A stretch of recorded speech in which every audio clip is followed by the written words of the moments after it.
This episode of the Beauty by ABIC podcast is brought to you by Synergie Skin.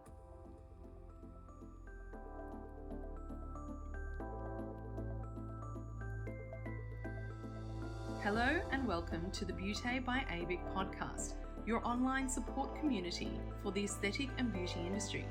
Here, we are strengthening and unifying the industry through representation, innovation, and education. This is a platform created and dedicated to the aesthetic and beauty industry, valuing unity and advancement. We serve to represent, support, and inspire you by connecting you with industry experts, expanding your knowledge through educational pieces, and bringing you the latest industry news. This is Beauty by ABIC.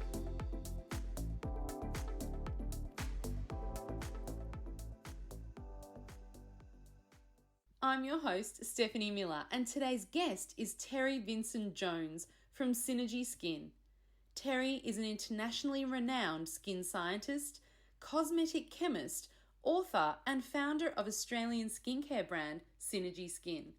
With over 20 years' experience in formulating, Terri is a leading skin expert, acclaimed skincare educator, and the published author of Skinformation, a clean science guide to beautiful skin. Terri holds a Bachelor of Science in Immunology and Microbiology, a postgraduate diploma of Formulating Chemistry, a Diploma of Education in Biology and Senior Science, and is a member of the Australian Society of Cosmetic Chemists. Here to discuss the essentials for a healthy skin barrier from Synergie Skin, today we welcome Terri Vinson Jones. Welcome to the podcast, Terri. It's so wonderful to have you here today. Thanks, Steph. It's great to be here, and I'm really looking forward to chatting about all things barrier.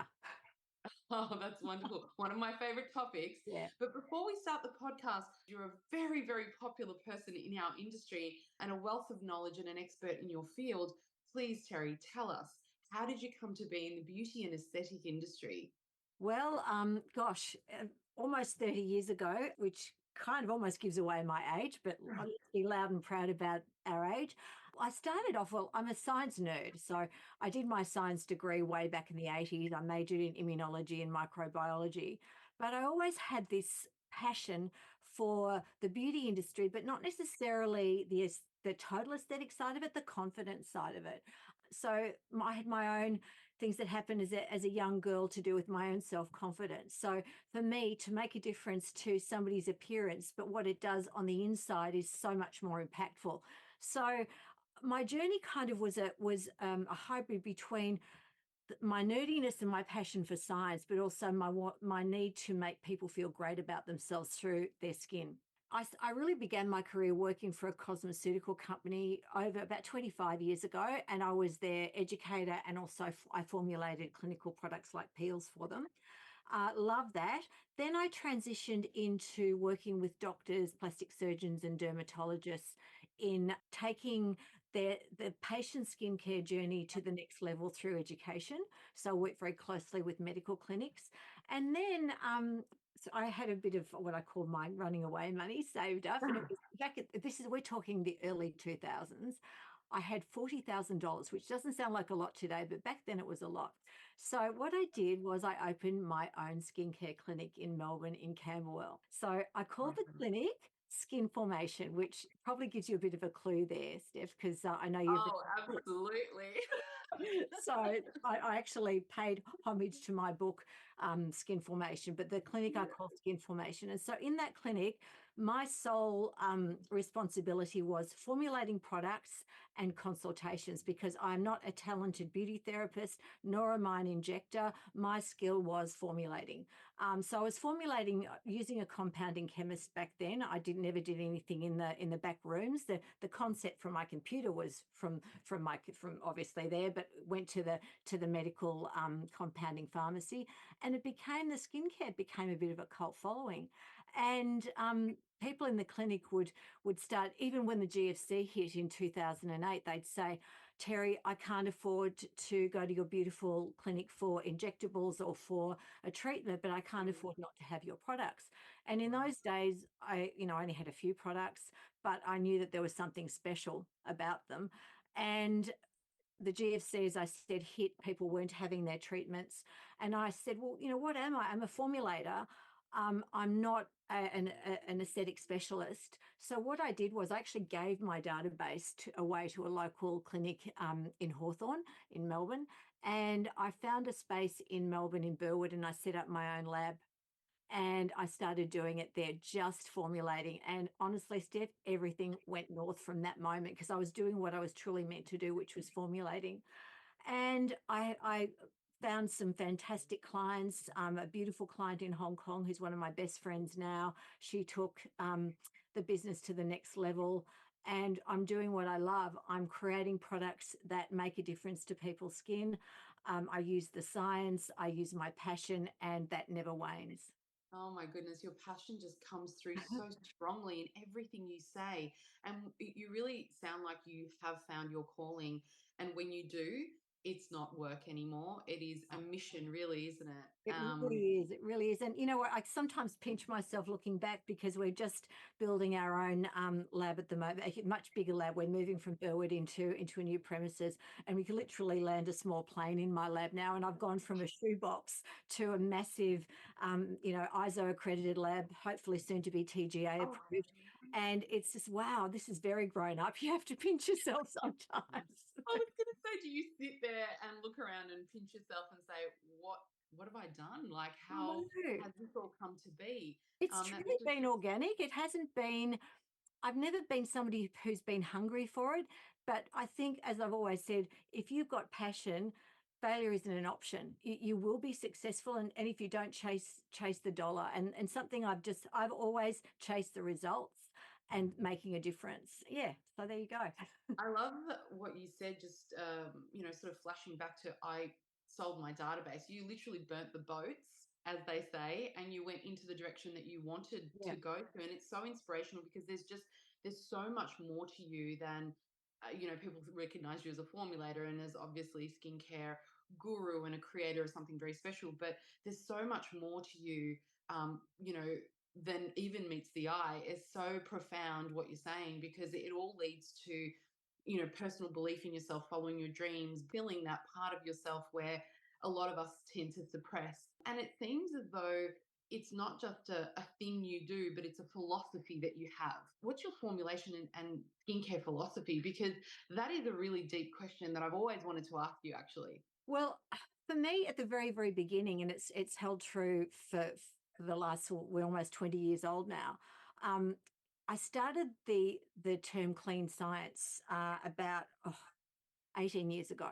And I was Mm. actually in a Vegas medical conference, and a girlfriend of mine from the States said, your product really is, it's just, no, she said, what is Synergy? What is it Synergy to you? And I Mhm. said, well, it's basically clean science. And look, I think the clean beauty movement is amazing and it's got its place, but that's not what I was.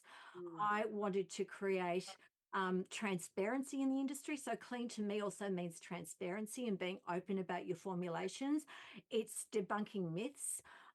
It's also being sustainable and ethical, but I have synthetic ingredients in my library, in my lab, and they're absolutely as effective as naturally derived. There's nothing natural, by the way. The minute you process, not natural. But there's places for all beauty areas, but clean science to me is harnessing the best of science and nature sustainably and ethically. But having the evidence to back everything, and that's clean science. And that's been my philosophy from the very beginning. That's so beautiful, and it encompasses absolutely everything that you do, right? Yeah. Yeah. And look, your products are they're I say cult like because when you start using the products, you cannot stop. When you said, I will sacrifice injectables, I will sacrifice, but I cannot stop using this product. I've heard this time and time and again. Once you start with the Synergy products, you literally you cannot leave because the effect on your skin is it's just life changing. It's profound. But you work on so many levels with the skin. And one of those things is with the skin integrity, right? And we know an essential part of that is the skin microbiome. And you have done some revolutionary things in that space. We're going to really be talking about that and a few other things as well today. But I would love to ask all about the skin microbiome. How does the balance of skin microbiome contribute to overall skin health? And What factors out there can actually disrupt this delicate balance? That is such an important question. And it's interesting. The whole microbiome space has just exploded in the last, well, through the gut as well in the last 10 years, but now in the skin. And I'm so excited about that. And I think it was about 10 years ago, I was having a conversation with somebody about bringing the microbiome to topical application because it was such an important thing to talk about the gut. Just a side note now, they're now looking at the gut microbiome for cancer treatment. This is, Hmm. who would have thought that 10 years ago our poo was going to be so important? Well, everybody knows. I know Hapu's so important. And so, but anyway, the microbiome is just going crazy. So to translate that to the importance of the skin, I believe that is the basis of a healthy barrier. And the most important thing, there's so many important things to talk about, but there is a skin gut connection. So if we've got a healthy gut, often our skin is healthy too. So let's also look at what we eat and prebiotics. But getting onto the skin, if you don't have a good skin microbiome, in other words, all those wonderful bacteria, good and bad, by the way, and we'll get onto that in a second, you will not have enough hydration in your barrier. You will not have that support because that barrier is your number one defense mechanism to everything. It defends you against sunlight, UV, and the other dangerous rays. It also protects you against pollution, PM 2.5 particles, which are very dangerous, heavy metal penetration. It protects you against ingredients that you may be using in personal care products. So you need to have a good barrier. Your skin, we know it's a cliche, your skin is your largest organ, but did you know that there's more bacteria on your skin than skin cells? Crazy, isn't it? Crazy, yeah. So What do they say now? We're made up of more bacteria, microbes, and virus DNA. That almost we're almost more that than human we these days. are, we are. And then couple that with, this is really nerdy. Do you know our mitochondria stems from bacterial cells and we evolved from bacteria? Yes, So absolutely knew that. so Yeah, like crazy. mind Anyway, blowing. it blows my mind. But yeah, so we absolutely need that. There's more bacterial cells than skin cells. So it begs the question, which is the organ, the bacteria or the skin? That always that does my head in a bit. But yeah, we need that. And there's so many factors that can disrupt that balance. And obviously our age, we're less able to balance that as we get older. Males and females have a totally different microbiome, genetics, your immune status. Now, that's a really interesting concept because I know over COVID we needed to use sanitizer, we needed to isolate, but we're now seeing that our gut microbiome and our general immunity has been compromised, and that translates to the skin. So we're seeing all these skin issues in the last couple of years that we never saw pre-COVID. And my personal theory is we have made ourselves more immunocompromised as a result, and our microbiome has to be really, really healthy. So all the more reason to Oh, focus you're so on point, Terry. Like everything you're saying, I'm loving. I'm resonating. There's so many people out there. You're very avant-garde, ahead of your time. These things that you're talking about. I research. I don't hear many people speaking about them though. yeah. So amazing and refreshing that you've come on with so much information and forward-thinking information as well. I think a lot of skin therapists out there are wondering, certainly mine were, why is it that we're seeing inflammatory skin conditions on the rise after COVID? I'm like, well, what are we doing every day? We're hand sanitizing, we're compromising our immune system, we're compromising our skin gut axis. What you're saying is going to resonate with so many therapists out there. I would say something. It is a little bit avant-garde, but can I ask people to start easing back on sanitizer? Because honestly, we need to challenge our bacteria again. We need to challenge our immune system, and we need to get back out there and get back out in the world. And COVID was terrible, and there probably will be another pandemic in the next decade or two possibly, and I don't even want to think about that. But at the moment, we need to just get back out there and strengthen our immune system, because our immune system is a fundamental part of our skin, and the potential of inflammatory problems like dermatitis, psoriasis, eczema, these are all brought on by inflammation, even allergies that we've never had before.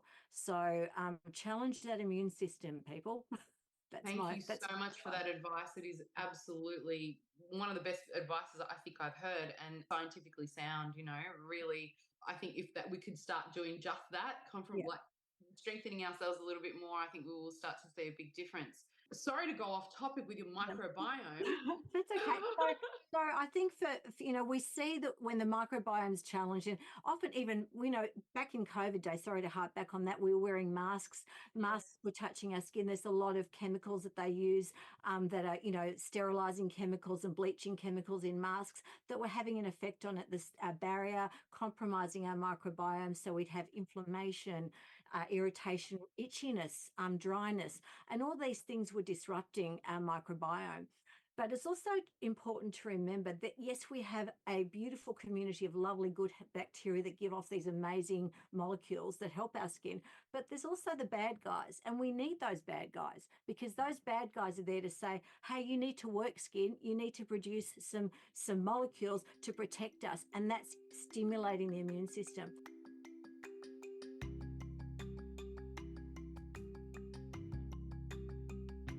The Synergie Skin range is supported by clinical data, supercharged with the maximum dosage of active ingredients, and formulated for optimal health.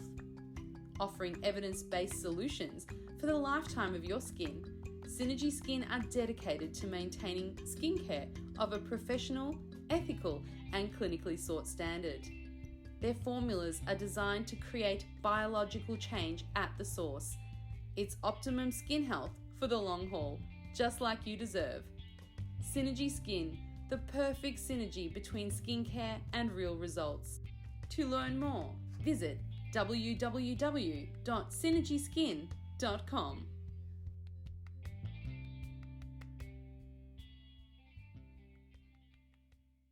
So we don't want to obliterate the bad bacteria off our skin. It's all about diversity and balance of the good and the bad. So we need, of course, we need to increase the good, but you also need some bad guys there as well. Absolutely. Thank you Yep. so much for all that information. And that leads me to think, we've got, obviously we look at our skin nowadays in a more holistic way, what's happening on our skin, the bacteria that's on there, but what also are we putting on our skin? I love that you call your brand Synergy, because they need to work synergistically, right? The Yeah. ingredients that you put on your skin, how you care for your skin, the bacteria you have on your skin, your microbiome, internal and external Mm. factors. And that brings me to thinking about ingredients, and that's your specialty, obviously. So I would love today to chat to you about a few different things. Mhm. We are going to be going from one thing to another, but I think whilst I have you here, I'd love to deep dive into a couple of things, like, for example, hyaluronic acid. Everyone talks about that.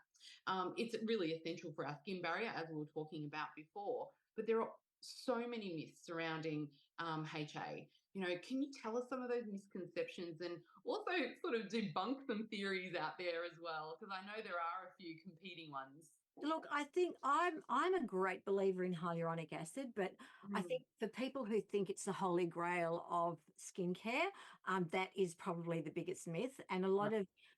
a lot of companies, a lot of brands hang their hat on just hyaluronic acid. Now, also the other problem I find is people think that hyaluronic acid, they just talk about that one thing. There are so many different types, and in my lab library, I've got 4 types of hyaluronic acid. I've got Okay. high molecular weight, medium, low, and micronized hyaluronic. And Mhm. they all go to different layers of the epidermis. Another myth is that people believe that hyaluronic acid goes to the dermis, where it's made naturally by the fibroblasts in our cells, and basically replenishes our lost hyaluronic acid in our dermis. That's another myth. Even the smallest molecular weight, which is about 2 kilodaltons, which is around about 2000 daltons, it is still too small to get to the dermis.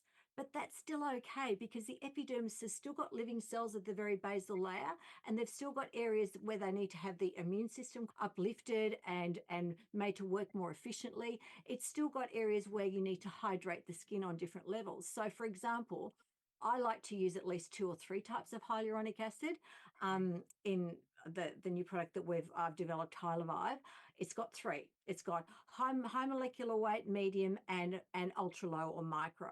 And the surface hyaluronic acid, which is the most popular, high molecular weight, that basically sits on the top of the skin. It's beautiful. It plumps up the dead skin, makes your skin look smooth, removes the look of wrinkles temporarily, but it looks great. It's a film former, basically. Mm-hmm. Need to get a bit deeper. You need to have hyaluronic acid working on multiple layers of the skin to do many, many different things. I mean, hyaluronic acid in a lower molecular weight acts as an antioxidant, acts as an anti-inflammatory, acts as an ability to stimulate our immune system in our epidermis. And all these go towards strengthening our barrier. So I think for me as a formulator, you can't just take hyaluronic acid as the only ingredient that's going to make a difference. And also when you choose hyaluronic, you've got to say, okay, which molecular weight am I using? Because what function do I want it to perform? So it's a lot more than just saying, hey, there's hyaluronic acid, woohoo. You have to know why you're using it and what it's going to do. Absolutely, I love it, and I love the fact that you said it's not the holy grail. It's not the only thing that you need to use. Absolutely no, by any stretch is it. No. And that leads into, okay, well, what other ingredients should you use with it? Are there specific ingredient combinations that you like to use, or are there ones that are commonly misunderstood, or that can possibly even lead to some potentially harmful practices out there? For in terms of compromising the barrier, I think there are some practices that I think can be overused. One of my pet hates is overuse of AHAs. And I think some people believe that, again, they think maybe AHAs are the holy grail. Yes, they're fantastic. You know, there's so many different types. One of my favorites is lactic acid because it's a larger molecule. It doesn't penetrate deeply, and it's very, very hydrating. But it's still an exfoliant. It still takes off the surface layer of the skin, and you don't want to remove that surface layer until those cornea sites are ready to go.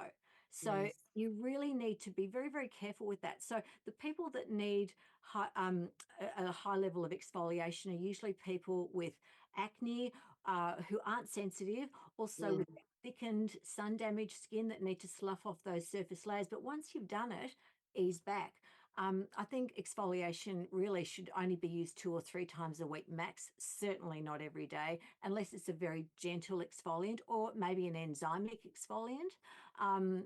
There are some gentle ones, but definitely not AHAs. The other problem I have is when people don't grasp the chemistry of mixing, and that's again down to the synergy of ingredients. For example, niacinamide, one of my favorite ingredients, one of the first ingredients I ever developed almost 20 years ago was my vitamin B serum. It's Mm. wonderful, but it shouldn't be mixed in a high or a very high or a very low pH. So people may mix it with their AHAs, which may have a pH of about Mm. 2.5, highly acidic. So what happens, and we know this, B3 comes in a few forms. One of those forms is niacin, which is Mm. nicotinic acid. When you acidify or alkalize niacinamide, it becomes niacin or nicotinic acid, and that causes facial flushing. If anybody's ever taken niacin tablets, even low dose, you go bright red and blotchy very Mhm. quickly. You certainly do. Yeah, so we don't want that on the skin. We need to balance that niacinamide. We don't want it to become niacin, so we need to keep the pH very balanced. So again, don't mix your very acidic solutions like a pure L-ascorbic acid serum with water, or your high-level AHA, BHAs with niacinamide at night. I always say exfoliate in the morning and use your vitamin A and B at night. The other thing is retinol, not all forms of vitamin A, but just retinol with the OH group. You should not mix that with acids either because it neutralizes the retinol. So yeah, there's a few things you need to, little rules of thumb.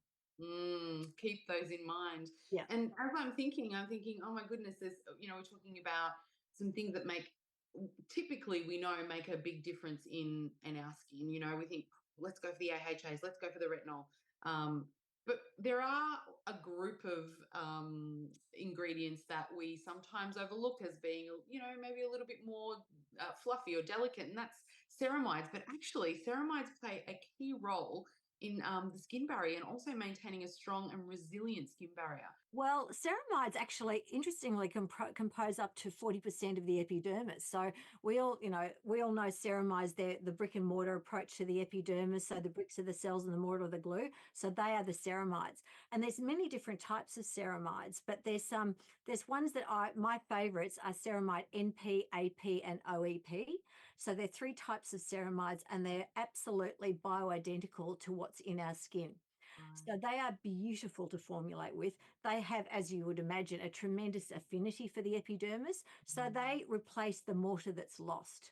And you see an old house, there's the bricks are still there, but they're getting a bit wonky because the mortar's falling out. That's basically age as well. As we get older, our ceramide levels drop. So we need to replace that mortar, and that's usually from topical skincare. So again, one type of ceramide is not ideal. My preference is to use multiple types of ceramides to target all those different levels. And ceramides are absolutely incredible for maintaining water balance, preventing transepidermal water loss, holding it in, also hydrating the skin from within. And it's been found to have tremendous effect on contact dermatitis, psoriasis, redness, and atopic dermatitis as well. So if you're somebody who suffers dryness or sensitivity, a combination, in my opinion, of ceramides, niacinamide, and hyaluronic acid will be the key to rehydrating your skin and the That's barrier. beautiful. Yeah. That combination sounds absolutely divine. Are there any specific ways that you formulate with ceramides? Do you incorporate it into all of your skincare products, or do you just specifically use them in certain formulations? When I'm starting a formula, there'll be two things. I'll either have an incredible ingredient that I've discovered at a conference or from a supplier, or I know that there is a gap in the market. And I've been looking to do a hydrating serum for about 8 years, but I Mm. haven't had the right combination of ingredients. And I also wanted to find ceramides with multiple types of ceramides in the one ingredient. Then I wanted to do my triple hyaluronic, and then Mm. I also found vitamin B12. So vitamin B12 isn't well, it's just the most beautiful anti-inflammatory ingredient. It has so much clinical data to support it. And I had a mission for this particular hydrating product to A, be incredibly hydrating, but B, support the barrier and really pack a punch when it comes to inflammation, because I've noticed, as we spoke about earlier, we've really had a tremendous problem with barrier disrepair and dysfunction in the last few years. And I needed to address that as a scientist as best I could with the right combo. So ceramides really are key here. I am focusing on barrier, inflammation, and hydration in this product, and that's why I've used them. Wow, that's gorgeous. I love that you go back to the inflammation problem, because as we all know now, and Harvard studies and other studies out Mm. there tell you that really chronic uncontrolled inflammation is the common causative factor in almost any illness or problem that you can Mm. encounter. Obviously, inflammation is needed in our body to do specific Trigger. function, but the chronic uncontrolled continuous type of inflammation where you don't know what the source is, or you do and it's unavoidable, like the masks that we used to wear. And mind you, my therapists in clinic still every day wear masks. Yeah. And it is a problem for our therapists, because I'm finding that a lot of them are challenged with inflammatory conditions. But I'm seeing an influx even now post COVID with one after another skin inflammatory condition. Mm. Mm. So we are so obsessed, I think, in the skincare world with go in there with ingredients, pack a punch, make a difference. It's all inflaming the skin even further. So what you're talking about now is taking a step back and going, how can we restore? How can we repair? Yeah. Because our skin is in a state of disrepair, Yeah, that's right? right. Yep. And the only protection between the outside world and the inside is your barrier. And that is just so precious. And I think, look, there is, as you said, so true, that we need a little bit of information, because that kickstarts everything. If we don't have that signal, we don't go into repair mode. But it's when you tick it over the edge that's a problem. And I think an aggressive approach to skincare is no longer what we should be looking at. We need to look at that delicate balance between just enough of inflammation to kickstart cellular processes, but not too much to obliterate. I love it. And I look at you and you you have a skincare philosophy, but I think you have a whole life philosophy. You're beautiful, you're healthy, you're fit, you've got a great business. Um, I know it's a sneaky question to ask in there, but tell us a little bit about, we think about treating the skin holistically and a person as a 360, not just a we're treating their skin. Do you have any tips that are outside just skincare that you personally do for your health that influence your skin health as well? Well, you know what? I'm being cheeky asking You a are sneaky being cheeky, question. but I am such an oversharer, so I will tell you. Look, I do walk the talk, and for me, I just Rude. want to be the best version of me as I age, and I'm, in my 60s now, and I just love my life. And yeah, there are lots of things I do, and skincare is a part of my life, but it's not the only part of my life that will promote my longevity. And to me, it's about health span, not lifespan. I just want to be as healthy as I can. So, wow. Okay. So I dip my face in ice water every morning and I hold my breath for as long as I can because there's more cold receptors in my face than anywhere in my body. I hate going into the ocean. So I dunk my face. So I get cold water from the fridge. Then I put a whole heap of ice cubes in it, leave it to sit and dunk my face for as long as I can. And if you get an ice cream frozen brain, that means it's good.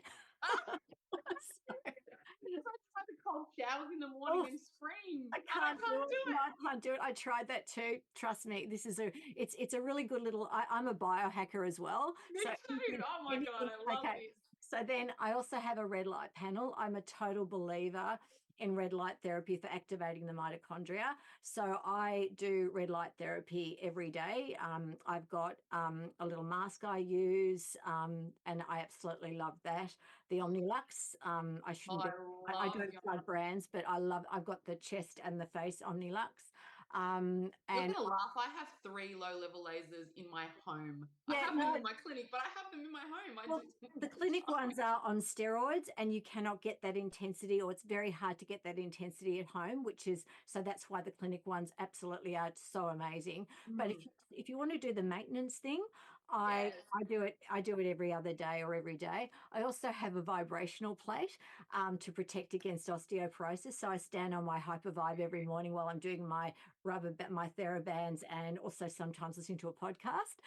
That's awesome. By the way, I don't have one. I love it, but I have a rebounder and I just do the little bit of a Yeah, rebounding every right. day. Because Yeah. also as we get older, we get we're much more prone to osteoporosis. Obviously, we're losing our hormone levels and sorry, our hormone levels are dropping.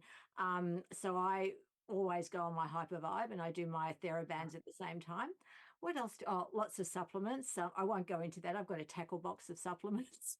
Can we come back on another podcast and do one about biohacking? Because I look at you and I think Terri is doing the complete system because you just look, sound, everything like honestly like you've rewound time for 30 Oh years. my God, thank you. You've made my day because I wasn't feeling Oh, like that this morning. I was, you have your good days and your not so great days. And I'm thinking, oh, I feel oh, really old today. But yeah, thank you for saying no, that. but you can see it.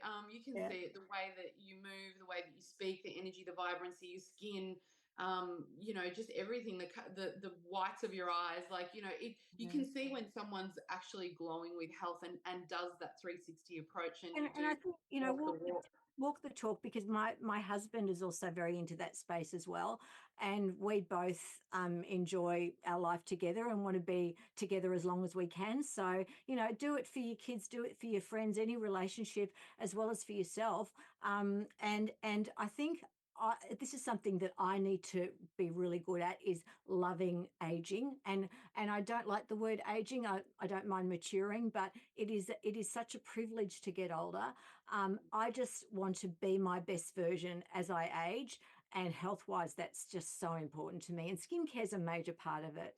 But it's not, as I've said, it's not the holy grail. It's a part of it, an integral part of It it. is, it is. And there's so much real science out there about, life extension, health extension. Mhm. Dr. David Sinclair, I've loved him for years and years, right when the beginning when he was talking about sirtuin genes. But there's actually scientifically based evidence out there that does make a difference. Yeah. People are reversing in age. People Yeah. are living a longer life, healthier, a longer life.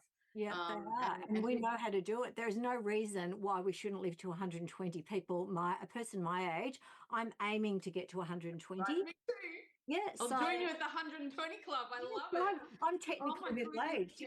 Terri, you are such a wealth of knowledge. I have been so excited about this podcast today because I know that everybody listening to this is going to come away with just feeling excited and passionate and probably researching a whole bunch of things that you said. But as we leave the podcast, I would love to know, is there something at the moment that you're absolutely loving, and want to put a spotlight on that's essential, I suppose, to the health of the vital skin barrier? I think for me, again, it's combining products synergistically and ingredients. So for me, I think your prebiotic and postbiotic, not probiotic in a skincare. Can I just cut back? Prebiotics is like inulin. It's the food for the bacteria, for the good ones. It feeds the good ones more and doesn't feed the bad ones. So inulin is a great ingredient for the skin, combined with postbiotics, not probiotics, because probiotics basically are live bacteria. Never buy a product with live bacteria in the bottle. It means there's no preservative. If there is a preservative, the bacteria would be dead, because that's what preservatives do. So if you think of postbiotics as the molecules produced by the bacteria that are beneficial for the skin, that's what I prefer. I use bifidobacterium ferment lysate. So it's basically the bifidobacteria, which is great for inflammation and barrier support, but it's those bacteria, and from that I've taken the active molecules from fermenting the bacteria, and that are called postbiotics. If you can imagine all the goodies inside the bacteria, we've extracted them, and it's in the product, and it won't be killed because it's no longer live bacteria. So prebiotic and postbiotic combination is really, really important, and the product that I have at Synergie, but there are others on the market, so I'm not necessarily plugging mine as Dermiotic. The other one for barrier is combining your 3-level hyaluronics, your 3 types of ceramides, and your B12 for hydration and barrier support and inflammation. And that's my Hylavive, the new product, and it's this gorgeous pink color. And then obviously I cannot go past good old vitamin B serum, the multitasker. And despite what you might hear, you can go higher in dosage in niacinamide. I know there's been a little bit of unusual reporting of niacinamide at over 5% causing inflammation. I've been using niacinamide at 13% and now 21% for almost 20 years, and we've sold hundreds of thousands of products and have not had one reaction. So as long as you don't mix it with acid. I was going to say, it's how you formulate it. Dermiotic, Hylavive, and vitamin B serum are the Synergie faves, but there are other brands that will have those types of ingredients. So don't just necessarily think that Synergie is the only one, but just go for the right combination. So pre and postbiotics, hyaluronics, ceramide, B12, and B3. They would be my faves. Oh, Terri, thank you so much for all the information, and honestly for coming on and speaking so generously to all of our listeners. You have fulfilled a fangirl moment in me personally by being able to sort of host a podcast with you today. And please do come back. We have just a wealth of knowledge, and we need people like you to share it and inspire us every day. So thank you so much. Oh, thanks, Steph. Thank you so much. It's lovely to be here and spread the word to everybody.